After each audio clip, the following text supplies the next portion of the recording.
Have you ever thought about starting your own podcast? When we were trying to get this podcast off the ground, we had so many questions. How do we record an episode? Where do we find background music? How do we get our show on Apple Podcasts, Spotify, and all the other places that people like to listen? And where do we find advertisers? The answer to every one of these questions is really simple. Anchor. Anchor is a one-stop shop for recording, hosting, distributing, and monetizing your podcast.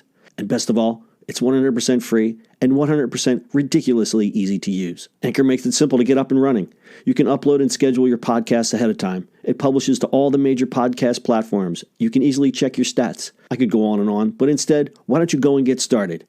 Go to anchor.fm/start to join the e-commerce minute and a diverse community of podcasters already using Anchor. That's anchor.fm/start. We can't wait to hear your podcast. It's the e-commerce minute, your daily dose of e-commerce, tech, and retail news with your hosts, Bart Mraz and John Suter. The e-commerce minute is a production of Sumo Heavy, a digital commerce consulting firm in Brooklyn, New York, and Philadelphia. Find us on the web at sumoheavy.com. This episode is brought to you by SendPro Online from Pitney Bowes. Save time and money no matter what you ship or mail with SendPro Online software. Print shipping labels and stamps right from your desk and access discounted rates for as low as $4.99 a month. Try it free for 30 days and get a free 10-pound scale when you visit pb.com/minute. That's pb.com/minute. Experience the better way to ship with a free trial of SendPro Online from Pitney Bowes. It's e-commerce minute episode 485. In today's episode, Amazon gamifies warehouse tasks. Amazon's less than ideal warehouse working conditions have been the subject of public scrutiny for quite a while now. So the e-commerce giant has come up with a solution to potentially make work a little easier, or at least a little more fun for these employees. They've begun to install video games next to worker stations. Their physical actions, like assembling orders and moving items, are translated into in-game moves. The games have been introduced to 5 warehouses all over the world, from Seattle to around Manchester, after testing it out at just one warehouse in late 2017. The games allow employees to compete against each other, which also sneakily pushes workers to up the ante among themselves to pack more boxes and in turn raise overall productivity levels. When robots wheel large shelves to each station, lights or screens indicate which item the employee needs to grab to put in a bin.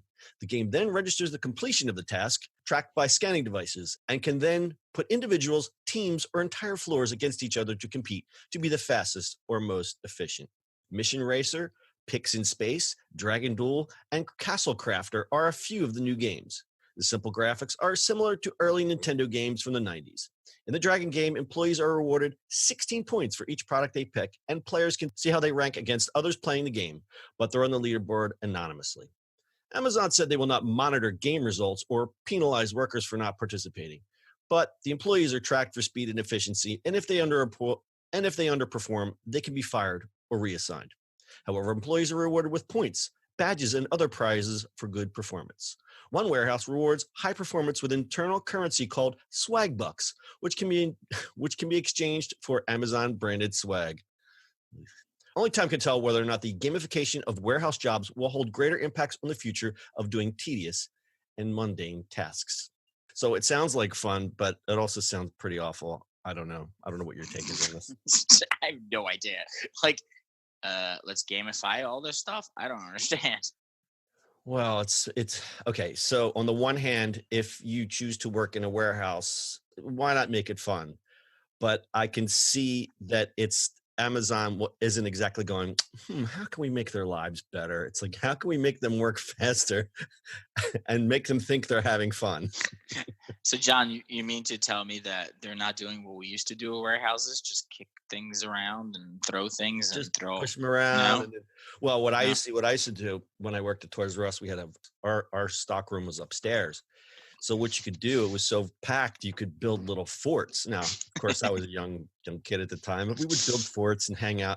And it was neat because there was these, we used to sell diapers at Toys R Us, and you could almost build like little castles out of the diaper boxes because they were all uniform and very solid. You could build steps, you could make little thrones. Yeah, it was a lot of fun. So at one point, in college, I worked at service merchandise, and then I had to go to a warehouse because it's no for a reason, but it was just easier to work in a warehouse if I was in college. And these warehouses, remember service merchandise, like you didn't get stuff off the shelf, you have to get it from the warehouse. So you used to like run around this whole thing. We used to ride scooters and stuff like that just for fun. Yeah, I was pretty Yeah. good at riding the pallet jack. That was a lot of fun because then I got to unload the trucks. Boy, that was great when it was like 90 degrees out. It was a lot of fun. Yeah, it was great. Yeah, Anyway, I don't So think Amazon is gonna make it as fun as we did. yeah, technology is kind of taking all the fun out of working a job like that, if you know what I mean. Now there's Yeah. cameras and sensors everywhere. Taking out the human element, because I do have some empathy for these people. I mean, I've heard some pretty bad stories. They do try to use design to make it as efficient as possible. For instance, the workers often now stand in one place while the robots will bring the shelves of items to them. So you're basically standing on a platform and it says, okay, we've got an order of books coming up. Here comes the shelf with the books on it. You grab the book and the robot puts the shelf back. Yeah. Think about how Which much time that is taken off from someone going, okay, I have to look for, and I'm sure everything is numbered and you're told exactly where to go. But now the worker doesn't have to move. They just got to stand there and grab the items. Yeah, but how am I gonna get my 10,000 steps in a day? You're not. Your Apple Watch will show your arm moving. That's about it. And we're going to quote the experts here, but experts say arbitrary targets and rewards have psychological powerful effects, making testing meaningful and engagement. It can be used to shape behavior, pushing workers to perform better. And that is absolutely true. And listen, I guess if I had to choose between one or the other, I would rather be playing a game all day, even though I know I'm still working in a warehouse job. I'd rather make it a game than just be miserable. So I don't know. Stat time. Amazon has added 300,000 full-time jobs worldwide since installing robotics in its warehouse in 2012. And that number will only grow because what do we have coming up? We have the holiday season in just a very few short months. So that number will grow. Correct. All right. We're going to take a moment and tell you about our sponsor, SendPro Online from Pitney Bowes. Stop wasting time waiting in line at the post office to send mail and packages. Avoid all that confusion trying to find the best postal rates for your business. With SendPro Online from Pitney Bowes, you can send packages and mail without leaving your office, right from your desk, as low as $4.99 American per month.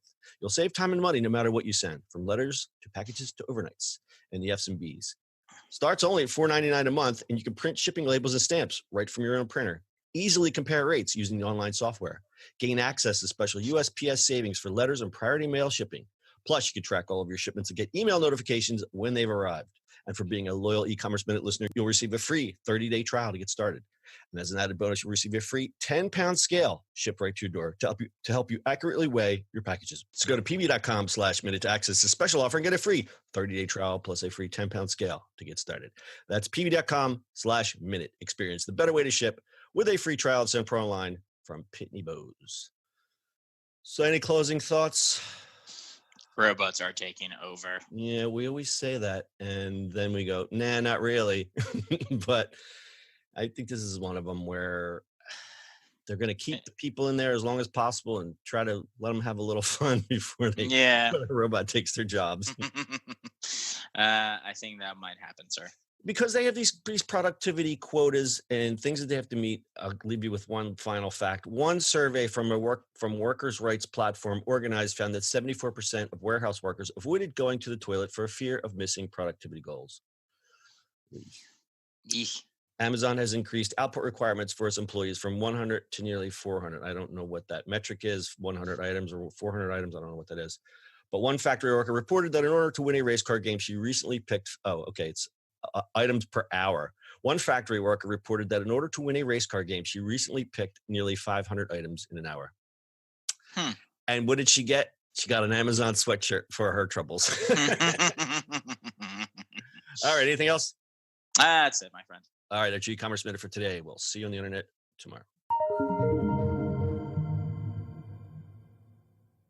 That's it for today's show.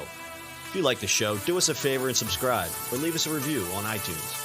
And don't forget, you can now listen to the e-commerce minute on your Amazon device. Just add e-commerce minute to your flash briefing. And finally, if you have a comment or suggestion or just want to say hi, find us on social media @Sumo Heavy.